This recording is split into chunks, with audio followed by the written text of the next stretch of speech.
कैसे हो दोस्तों, उम्मीद करते हैं आप सब बढ़िया होंगे। दोस्तों सबसे पहले बात करते हैं कि अगर हमारे देश के पड़ोस में पाकिस्तान ना होता और हमारे ही देश के अंदर मुसलमान ना होता तो एक राजनीतिक दल जिसको आप भली भांति जानते हैं उसके सारे नेता लगभग आज घरों में बैठकर मटर छील रहे होते, क्योंकि उनके पास कोई काम ना होता इसके अलावा, और उनका राजनीतिक भविष्य भी घर में चला जाता दोस्तों अगर बगल में पाकिस्तान और देश में मुसलमान ना होते। और उसका सबसे बड़ा उदाहरण है दोस्तों कि जब भी कहीं पर चुनाव होते हैं तो वो मुसलमानों को और पाकिस्तान को याद करना नहीं भूलते। और मैं बात कर रहा हूँ दोस्तों भाजपा के नेताओं की, और भाजपा के वो नेता जो टॉप लीडरशिप में है। जैसे आप देश के गृह मंत्री साहब को ही लगा दो या फिर यूपी के उप मुख्यमंत्री केशव प्रसाद मौर्य को ले सकते हैं। पहले मैं आपको बताता हूँ कि केशव प्रसाद मौर्य लगातार जब से चुनाव कैंपेन चल रहा है वहाँ पर वो मुसलमानों से जुड़े हुए ऐसे ऐसे मुद्दों को सामने लेकर आ रहे हैं जिससे कि एक धर्म विशेष के लोगों में एक मुसलमानों के प्रति नफरत को बढ़ावा देकर अपना वोट बैंक किस प्रकार से मजबूत किया जाए। और वो ये काम पूरे तरीके से लगे हुए हैं इसी मामले में, और वो हर जगह हर चुनावी रैली में हर कहीं भी किसी भी मंच पर वो जाते हैं तो इन शब्दों को अपनी जुबान से निकालना नहीं भूलते।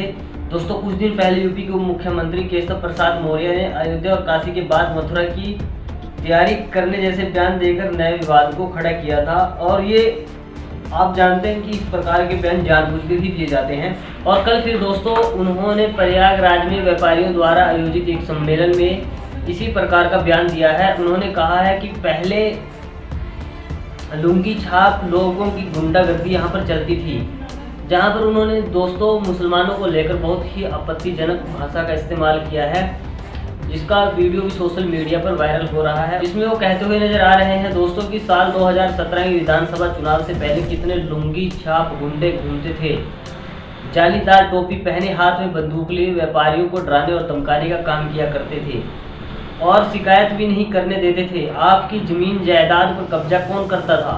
इतना करने के बाद यह लोग शिकायत भी नहीं करने देते थे। ये कहना है दोस्तों मौजूदा उप मुख्यमंत्री यूपी के केशव प्रसाद मौर्य का। उप मुख्यमंत्री हैं दोस्तों, एक संवैधानिक पद पर बैठे हुए हैं, संविधान की शपथ लेकर वो मंत्री पद उनको मिला है और वो अपने ही देश की जनता के साथ एक धर्म विशेष के साथ इस प्रकार की अभद्र भाषा का इस्तेमाल वो कर रहे हैं। उनको लेकर किस प्रकार की उनकी ये सोच है दोस्तों, और केवल आप सभी जानते हैं कि वो आने वाले चुनाव को भुनाने के लिए इस प्रकार की गंदी बातों का, गंदे वर्डिंग का इस्तेमाल कर रहे हैं, गंदी भाषा का इस्तेमाल कर रहे हैं। और इसके अलावा उनके पास है भी कुछ नहीं। इसी पर दोस्तों देश की जानी मानी पत्रकार रोनी सिंह ने ट्वीट करते हुए लिखा है कि भाजपा नेताओं को हर सुबह उठकर भारतीय मुसलमानों का शुक्रिया अदा करना चाहिए, क्योंकि उनके बिना उनमें से किसी की भी राजनीति में कोई पहचान उद्देश्य नहीं है। अगर भारतीय मुसलमान नहीं होते तो बीजेपी नहीं होती। यानी उनका साफ साफ तौर पर बीजेपी को लेकर ये कहना है कि अगर देश में मुसलमान ना होते तो बीजेपी देश में नहीं होती। मुसलमानों का शुक्रिया अदा करना चाहिए। उन्होंने कहा है कि उनकी वजह से ही इनकी राजनीति चल रही है।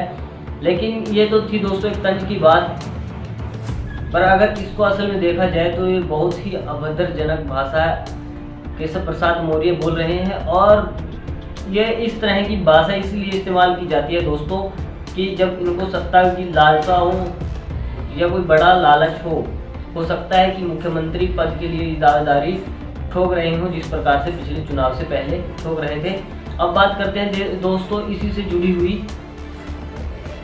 केंद्रीय गृह मंत्री श्री अमित शाह जी के, जिन्होंने एक भाषण के दौरान कहा है कि 2019 में अनुच्छेद 370 के प्रावधान निरस्त होने के बाद कश्मीर में शांति है। आप पिछले दिनों देख ही चुके हैं, मेरी भी एक दो वीडियो आपने देखी होगी दोस्तों। उसमें साफ तौर पर कहा गया है कि किस प्रकार से वहां पर कश्मीरी पंडितों को भी मारा गया और जो आम नागरिक और थे अलग समुदाय से थे उनको भी किस प्रकार से वहां पर मारा गया। और ये शांति की बात करते हैं दोस्तों, लगातार हमारे जवान वहां पर शहीद हो रहे हैं, लगातार पाकिस्तान की तरफ से इसी प्रकार के अटैक होते हैं वहां पर और हमारे निर्दोष लोगों को मार दिया जाता है। और गृह मंत्री जी अभी भी 370 का राग लिए फिर रहे हैं कि इससे वहां पर शांति बहाल हो गई। उनका कहना है कि पर्यटक आ रहे हैं। उन्होंने कहा कि प्रधानमंत्री नरेंद्र मोदी ने देश में कोविड-19 की दूसरी लहर के दौरान ऑक्सीजन की कमी से सफलतापूर्वक निपटने के लिए संसाधनों का उचित इस्तेमाल सुनिश्चित किया। आप सबने देखा दोस्तों कि किस प्रकार से तड़प कर लोगों की जान गई, लोगों को ऑक्सीजन का सिलेंडर नहीं मिला, और इतनी भयावह तस्वीरें आप सबने लगातार देखी दोस्तों सोशल मीडिया के जरिए भी, और अखबारों में आपने देखा होगा कि किस प्रकार से लाशों की लाइनें लगी नज़र आती थी कोविड की दूसरी लहर में, जिसमें आप सब जानते हैं दोस्तों कि ऑक्सीजन की कमी से ही ज़्यादातर लोग मारे गए थे। और गृह मंत्री जी अभी भी अपनी पीठ थपथपाते हुए नजर आ रहे हैं, और उस लहर में जो हुआ उसको अभी भी चुनावी एजेंडे में भुनाने की उसको कोशिश की जा रही है। लेकिन देश की जनता जानती है, जिनके साथ बीती है वो जानते हैं कि किस प्रकार के हालात थे। इसी पर आगे दोस्तों अमित शाह ने कहा है कि देश ने पाकिस्तान की ओर से किए जा रहे सीमा पर आतंकवाद का मुंहतोड़ जवाब दिया है।